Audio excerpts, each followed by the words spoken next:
Conte-me sobre sua mãe. Existe um certo estereótipo equivocado de que a terapia é simplesmente um processo de uma certa arqueologia psíquica que envolve a escavação do passado, com o objetivo de encontrar alguém para culpar. Geralmente quem? Ela, a mãe. Seja da mãe excessivamente sufocante, a mãe narcisista, fria, rejeitadora, a que dá mensagens contraditórias sobre a criação dos filhos. Sobre as mães, muitas vezes só vemos cobrança e muita culpa.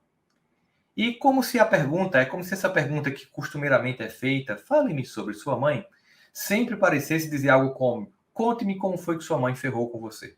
É assim que as pessoas têm essa sensação. Uma coisa que percebi como terapeuta é que a maioria das mães está fazendo o seu melhor, o melhor que pode. No entanto, às vezes elas precisam fazer um trabalho ainda melhor e não tem apoio para que isso aconteça.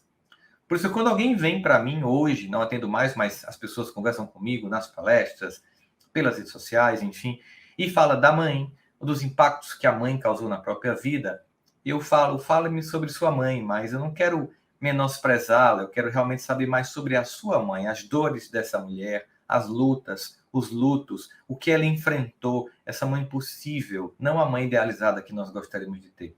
Muitas vezes, abrir a porta para a empatia, a aceitação, pode gerar mais espaço para crescimento do que para a culpa. E esse é o tema do nosso Cuidando da Alma de hoje. E aí, a culpa é da mãe? Bom, antes de a gente começar, se inscreve para quem está no YouTube no canal, curte, compartilha, comenta coisas que você quer que fique aí registrado debaixo dessa nossa live, para que a gente possa entender como está chegando no coração de vocês. Mas vamos ao nosso tema.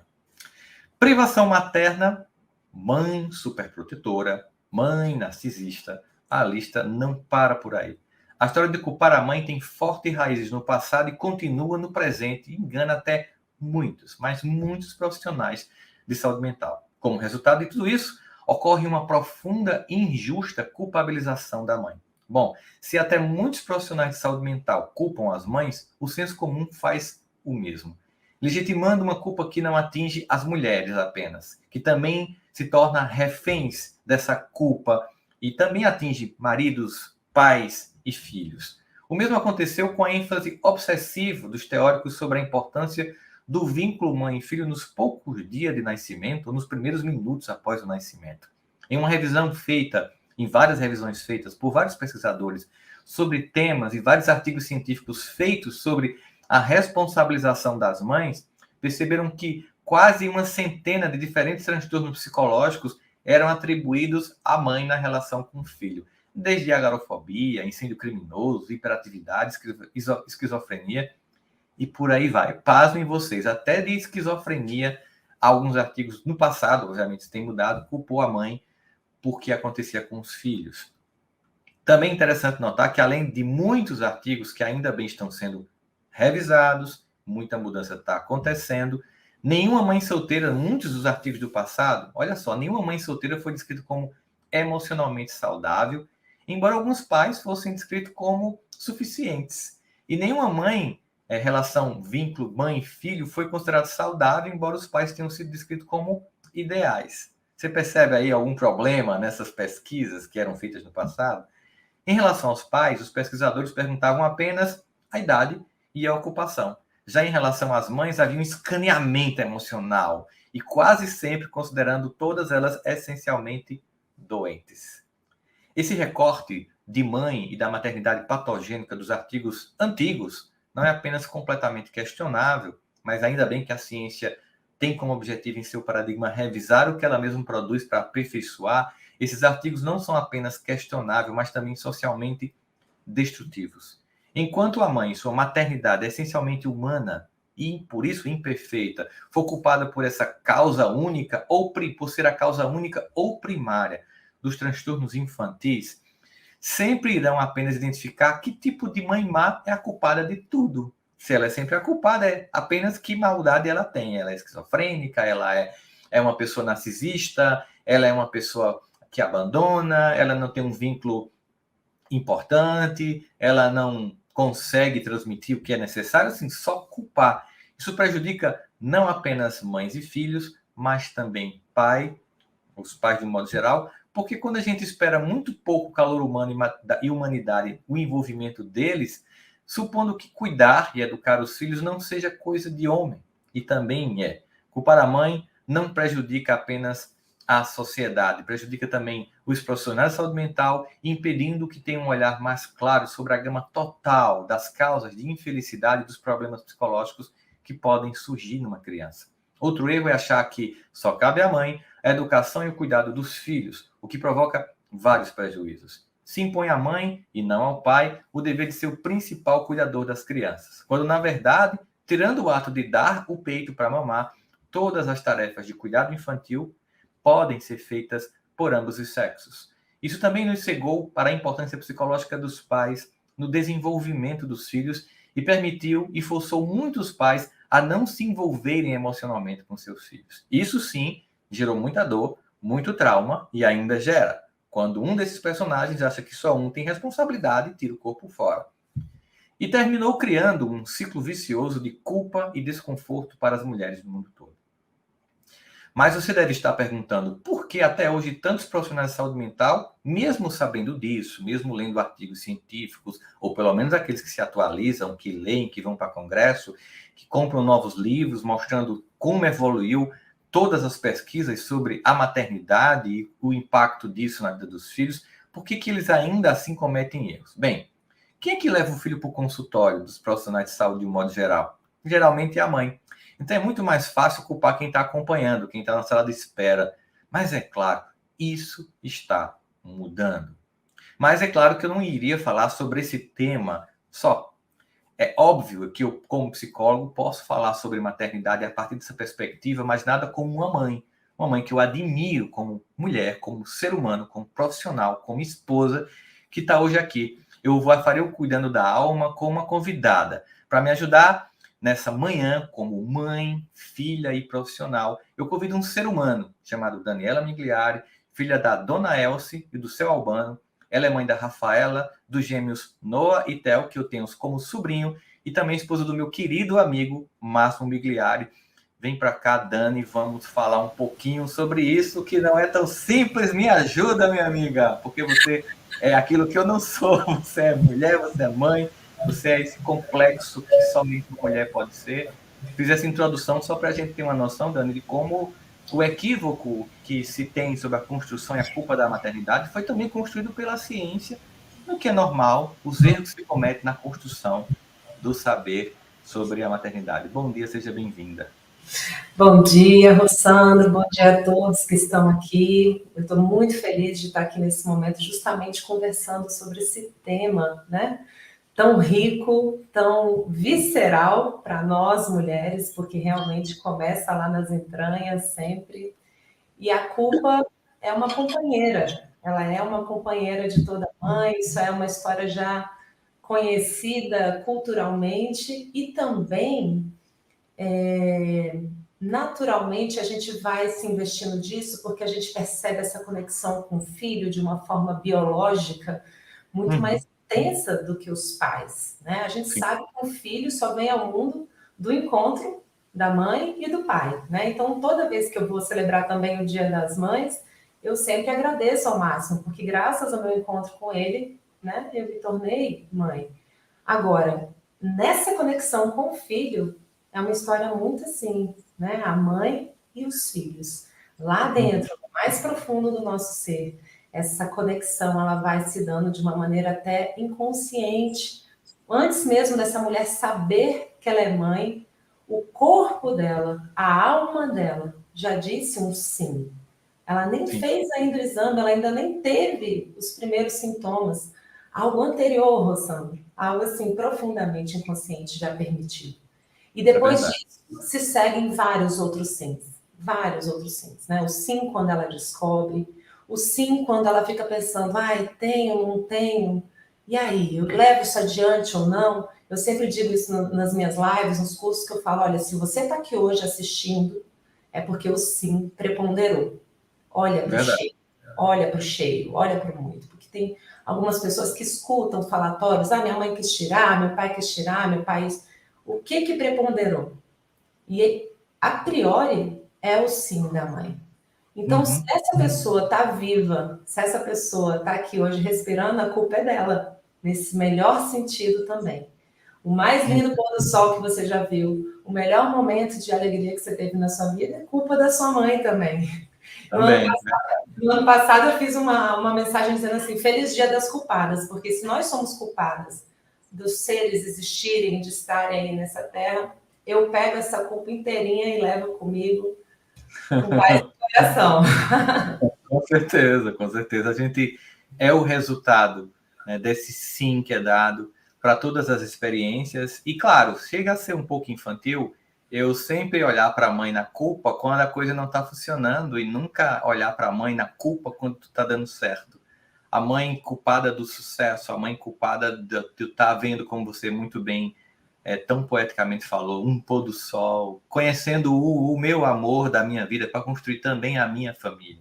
Então, sem nenhuma romantizar, porque existem, obviamente, pessoas que têm mais dificuldades de viver essa experiência da maternidade, também por uma geração que vem aí, né? Talvez a própria mãe dessa mãe não tenha conseguido entregar aquilo e fica-se essa cobrança. Olhar para esse copo cheio nunca é ignorar essas faltas, mas é não apenas olhar para elas. Eu acho que isso é uma coisa que você fala que é muito importante e que a gente precisa realçar aqui, né? Porque, é óbvio, as pessoas sabem que existem mães que têm realmente transtornos e que provocou muita dor, né, nos filhos. Mas não é que a gente está ignorando isso, é que não é somente isso que define o ser mãe. Tem uma história muito interessante de uma colega minha que ela trabalha nos presídios, né? E que ela vai muito no essencial conversando com as detentas. Ela chega num certo momento, o nome dela é Marilise Einsfeld, eu sempre conto essa história porque eu fiquei tão tocada quando eu ouvi, que ela conversando com essas mães, ela virou e falou assim, e vocês que estão aqui, né, na prisão, se vocês precisarem em algum momento entregar seu filho em adoção, você ama seus filhos? Ainda assim tem amor aí? Aí disse que uma das detentas envergou o corpo para trás assim e fez assim, ama, sim, ama. Né? Então, assim, olha a força que tem essa imagem, né? Que saber que essa pessoa foi até onde ela pôde ir e ela, por exemplo, precisou entregar um filho em adoção. Né? Tem um amor ali e muitas vezes eu sei que por mais que isso seja algo assim que possa parecer conflituoso, no final das contas, o grande risco de vida e morte que envolve uma gestação, mano, eu vou rir aqui com você no meu momento, a primeira vez que eu me descobri grávida, eu vou te contar a história. Eu estava desconfiada, aí fiz o teste, era 6 da manhã, eu sou madrugadora. E aí, todo mundo dormindo em casa, Máximo desmaiado no quarto. Eu falei, agora eu vou fazer esse teste. Na hora que eu fiz o teste, fiz lá o xixi, coloquei, vi o resultado. Primeira reação do meu corpo, eu caí de joelhos e agradeci a Deus. Meu Deus, muito obrigada, né? A segunda reação foi, ai sim, agora vai ter que sair daqui. Eu fiquei, nossa, mas assim, foi ato contínuo, mano, sabe? Eu agradeci em seguida, tipo, ixi, vai ter que sair, vai crescer e vai ter que sair, porque a gente precisa encarar os riscos no nosso corpo físico do que é passar por um parto, do que é passar por uma gravidez. Então, para a mulher, esse é um tema visceral, esse é um assunto de vida e morte. Para o companheiro também, né? Que a gente também precisa ver o companheiro, que ele também ele perde essa esposa, se algo acontece com ela, com o filho, ele também tem uma grande perda, mas é a própria vida da mulher. Entende? Como essa culpa ela é tão entranhada por quê? Porque é estritamente ligada à criação do ser. Então, esse é um assunto intenso. Com certeza. Uma coisa que você falou que acho que realmente vale a gente ressaltar, é muito comum a gente glamorizar a mãe que adota, esquecer a dor da mãe que entrega. A mãe que entrega, às vezes, por um profundo gesto de amor, porque percebe que a sua realidade, o seu contexto, não daria condições que ela gostaria que esse filho, que essa filha tivesse para acontecer como pessoa. E sempre vem uma dor. E eu atendi várias mulheres, sabe, mana, que entregaram filhos para adoção e que já fazia tipo 40 anos e que não teve um dia que não se perguntou onde é que ela está, onde é que ele está, como é que ele está, será que está bem, eu rezo todo dia. Depois essa mulher, às vezes, a vida melhorou, ela conseguiu um relacionamento e ela conseguiu se casar e teve outros filhos, mas aquele filho ou aquela filha nunca saiu do radar. Então, é muito fácil a gente pegar só aqueles casos mais estereotipados, aquela mãe que coloca na lata do lixo, sabe? Que a mídia, obviamente, vai dar ênfase, mas existe muita dor dessa mãe que doa e que também é um gesto de amor, como essa detenta que fez esse movimento, assim, isso aqui, ó, não tem como isso aqui não ter tido amor, não ter tido essa entrega visceral, como se falou, né? E também uma outra coisa, que é uma coisa que realmente a gente sabe, que é uma maternidade que vem depois, por exemplo, que é das madrastas, que são tão mal vistas, né? A gente sempre vai para os estereótipos, né? Para as historinhas, para os filmes e para as séries, e esquece a quantidade de pessoas que, às vezes, a mãe morreu e vem uma pessoa depois, ou é um segundo casamento do pai, essa pessoa vem, e muitas são pessoas amorosas, com o coração aberto para esse amor, né? Sim. Queria que você falasse um pouquinho sobre isso também. Sim, a gente sabe, né, que a mãe biológica, né, falando aí dos dois assuntos que você trouxe, tanto de adoção quanto de madrasta, é simplesmente a gente saber que cada um tem seu lugar. E, mano, quando a gente ocupa o nosso lugar, a paz, ela flui Ela como se fosse, né? Então, o que acontece quando tem uma desordem, digamos assim, é quando, por exemplo, uma mãe e um pai adotam uma criança e não nutrem um olhar de profundo respeito para a história da mãe e do pai biológico, que vieram antes. Sim. Né? Então, se eles vieram antes, se eles deram origem àquela vida, e em função de uma profunda dor, de uma profunda fragilidade social, ou fragilidade psíquica, ou desestrutura familiar, sempre é uma grande dor que está por trás da entrega de um filho em adoção, né? Então, se os pais adotivos chegam com essa postura de dizer farei melhor do que vocês, biológicos que não conseguiram, ocorre, né, uma perda de uma humildade e de um contato com a realidade que você absolutamente desconhece o drama que estava por trás daquela entrega. Então, quando a gente consegue dar o lugar certo para os pais biológicos e para os pais adotivos, essa mãe adotiva, ela tem uma profunda conexão com a vida quando ela dá lugar aos pais biológicos. Então, ela pode viver essa maternidade como uma pessoa que vai nutrir a existência e vai cuidar daquela vida que lhe foi confiada pelas circunstâncias do destino, né? Então, é maravilhoso. Essa mãe é mãe adotiva. E quantas madrastas que muitas vezes vêm, talvez, de uma relação que terminou ou de uma relação que a mãe faleceu, enfim, a gente não sabe qual é essa história, mas esse estigma, né, ele tem muito a ver também com o psiquismo, muitas vezes das meninas, que ficam tomando as dores da própria mamãe, e aí acontecem alguns embates. Então, uma vez eu fiz uma live com uma colega minha, com a Larissa Pedrosa, e ela falou assim, Dani, qual que é o lugar da madrasta na família? Aí eu falei para ela, é o lugar que o pai quis dar para ela. Porque se uma relação acabou e esse homem continua tendo a sua vida sexual ativa, sua produtividade, sua vontade de estar na vida e de continuar se relacionando, e ele deu a essa mulher esse lugar, cabe aos filhos assentirem aí a continuidade dos pais. Isso é um alívio para os filhos quando eles olham a longo prazo, para que esse pai também não fique pesando ali sobre as filhas, psiquicamente nutrindo um casamento, entende? Que vai virando peso, vai virando um descompasso. Você vê tanto a sua mãe quanto o seu pai seguindo a sua vida e encontrando novos companheiros, porque aquela relação foi até onde podia ir. Então, precisamos festejar e reconhecer e agradecer as madrastas que permitem que isso flua da melhor maneira possível, vendo seu pai feliz, entende? Sim. E é claro também que a gente percebe que nesse contexto as idealizações também são muito frustrantes, né? Seja quando você idealiza o que deveria ser uma mãe e não o que o ser humano pode ser como realidade, ou também uma madrasta, às vezes porque você ou quer que ela compense a mãe que você não teve, ou que ela substitua a mãe que morreu, e ela não vai ter essa função, como você disse, quando cada um tem o seu lugar, as coisas entram em harmonia. E, naturalmente, os conflitos que acontecem com qualquer família vão acontecer em qualquer relação, mas eles não significam, no entretanto, que você não possa vir a ter uma relação afetuosa e a ter a amar. Eu atendi muitas pessoas que têm uma relação incrível com as madrastas, de parte a parte, quando as pessoas vão entendendo o lugar que cada um tem nessa trajetória.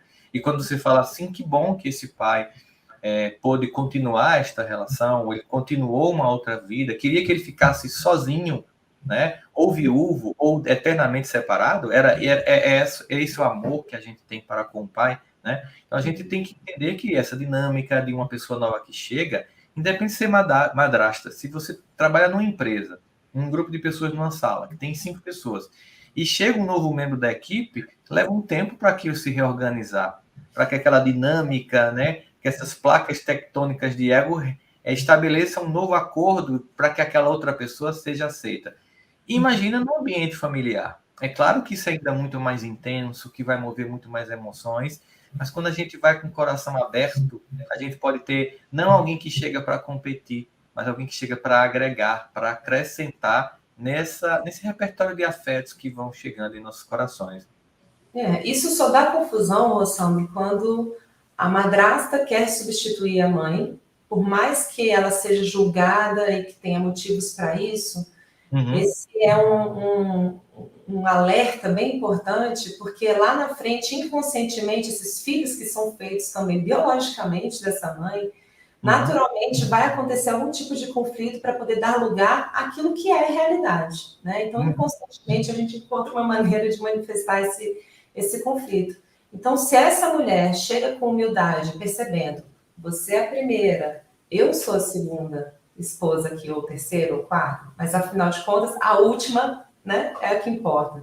Eu estou aqui agora, esse homem me escolheu, e eu, quando encontro um homem que está vindo de uma segunda ou terceira relação, vem um pacote completo, Rossandro, não dá para pegar e fingir que não aconteceu o passado. Então, quando as pessoas falam de pânico de madrasta, é dessa madrasta que nega o passado e o lugar da mãe biológica, né? Lógico. Às vezes eu vi casos também, é muito comum em consultório a gente ver isso, ou que houve uma separação e essa madrasta foi a pessoa que houve a traição para a ruptura acontecer, ou então houve a separação porque foi a mãe que traiu o pai, ou então a mãe morreu e quando essa madrasta chega, ela sente que compete com alguém que foi mitificado porque morreu e sente a necessidade de apagamento dessa pessoa para ocupar o lugar dela. Essas dinâmicas acontecem. Elas vão exigir de todos os participantes desse contexto, dessa constelação de afetos, disposição para que você vá realinhando, para que você vá dizendo, e você vai estabelecendo limites desses papéis e outros tantos, que eu nem citei aqui, desses arranjos modernos que tem da família, e que, de fato, quando a gente vai para o embate, todo mundo sai perdendo, mas quando a gente vai para a concordância, todo mundo sai ganhando.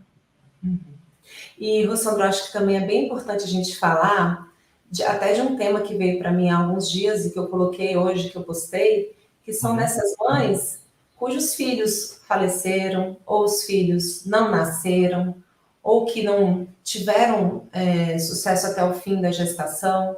A gente sabe, Rossandro, que nós mulheres que tivemos um dia que seja grávida, tem vida ali. Teve um coração batendo ali. E sabe com quem que eu aprendi isso? Com a Rosana de Rosa, numa live com o Jaime. Eu assisti numa live que o Jaime me convidou e ela solta essa no meio da live e eu, sabe, de olhar, porque eu tenho, né, 4 filhos, 3 nascidos, o segundo filho faleceu durante a gestação. E aí eu só tinha olhos para esse lugar de, ele morreu. Ela falou assim, tá, mas ele ficou quanto tempo na sua barriga? Ficou 2 meses e meio. Ela falou assim, você imagina que durante esse tempo você teve, porque eram trigêmeos, né? Teve o seu coração, mais 3 corações batendo, eram 4 corações batendo dentro de você. Uma batucada, né? Uma batucada. Uma batucada. E o que houve ali nessa troca? Então, seja por segundos, minutos ou dias, a perda gestacional, ela não te faz menos mãe na sua intenção, ou se você é adotivo, ou se você né, recorreu a esses meios, você é mãe. E ninguém te tira isso. E às vezes a pessoa que está de fora, nem o pai às vezes consegue perscrutar isso, porque é muito visceral. E aí é um fato, a gente passou ali alguns dias com aquele ser dentro de nós, a gente é mãe também. E às vezes os filhos também faleceram, seguiram adiante, então esse é um lugar que eu acho muito importante a gente incluir no nosso papo hoje também. Eu queria terminar essa. Nós podemos dar um sempre assim curtinho mesmo, mas eu queria terminar agora perguntando à minha amiga, Daniela Migliari, que eu conheço, que é mãe, que é uma jornalista de sucesso aí em Brasília, que é uma profissional incrível, que é uma esposa incrível, que é um ser humano, e eu chamo de mana porque a gente tem uma relação muito forte, quem acompanha nas redes sociais sabe disso. Como é ser você? Como é ser a filha da Elce do Albano? Como é ser a mãe da Rafa, do Theo, do Noah, a esposa do Máximo, ser jornalista, consteladora, e escrever? E como é que é? Me fala, porque às vezes a pessoa é assim, deve ser fantástico. As pessoas veem muito glamour, mas não veem os bastidores, né? Vê o glamour, mas não vê o corre, né, Rossandro? Isso, é verdade. Rapaz, é confuso, é intenso, é caótico. A gente cai e levanta todos os dias, né? Como eu te falei, eu primeiro agradeci, depois eu estava em pânico. Essa coisa, né? A gente ser mulher, a gente tá no trabalho, pensando no menino no colégio, é uma coisa impressionante essa mãe, né? Com 1.001 tentáculos e precisando equilibrar e lidar. Então, assim, é algo que não vem naturalmente para todas. Quando nasce o neném, que você está ali na maternidade, que vem aquele bebê, tem muito tabu de falar disso. Mas o amor, como você mesmo disse, é um sentimento sofisticado e ele cresce aos poucos, e a gente também vai crescendo. Porque quando nasce um filho, nasce também uma mãe e um pai. E isso é algo que vai se desenvolvendo com o tempo, né? E a gente traz nessa relação os conflitos que a gente viveu lá atrás também, né? Então, aquilo também se projeta na relação do casamento, na relação com os filhos, e aí vem a bênção do tempo, vem a bênção do dia a dia. A primeira coisa que acontece, Rossandra, é uma desculpabilização da nossa própria mãe quando a gente vira mãe. Agora eu entendo o que ela dizia, agora eu entendo o que ela passou, né? Isso! Você fala, meu Deus, mas era esse amor todo? Meu Deus, mas era esse peso todo? Meu Deus, mas era difícil assim. Nossa, mãe, eu estava aqui do alto da minha fala. A culpa é da mãe, né? Na gente, quando está adolescente, revoltado com a mãe. Até que aí vem uma fase que você fala assim: não, a culpa é da mãe e do pai. Eu só existo porque tem os dois, né? Aí depois vem uma outra fase que você vira mãe e você fica: nossa, gente, a culpa é da mãe e é minha também. É minha também. Até que você vai se percebendo, Rossandra, a bênção de sermos seres humanos, comuns, imperfeitos, a caminho, humildes, em aprendizado. E se eu sou assim, minha mãe também é. Meu pai também é. Meus filhos também são. Também vão cair, também vão errar.